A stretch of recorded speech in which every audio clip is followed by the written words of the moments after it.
அதனால எந்த சூழல்லையும் அண்ணன் செல்வ பெருந்தகை அவர் தான் தலைவர்.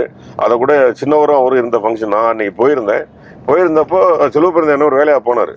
அதுக்கடையில் சின்னவர் வந்துட்டாங்க. வந்தோடனே துணை முதல்வர் வந்து பேசிட்டே இருக்கும்போது திரும்ப அவர் உள்ள வந்துட்டார்.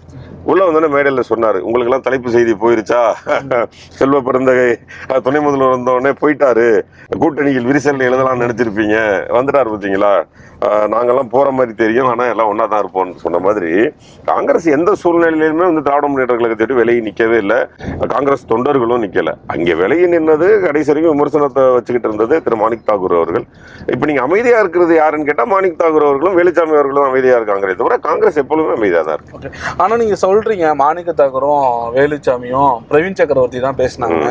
ஆனா இவங்க இந்த பிரவீன் சக்கரவர்த்தி பத்தி சொல்லும் போது எனக்கு இந்த பிரவீன் சக்கரவர்த்திங்கிற பேரே சமீப காலமா தான் தெரியுது. அவர் என்ன பொறுப்புல இருக்காருலாம் தெரியல எனக்கு. அதுல இன்னும் சில இதெல்லாம் இருக்கு. பாரதிய ஜனதா பேச வேண்டியதையெல்லாம் பிரவீன் சக்கரவர்த்தி பேசுறாரு. அப்ப பிரவீன் சக்கரவர்த்தி யாரு என்னன்னு ஆராய்ஞ்சு நம்ம தான் பார்க்கணும்.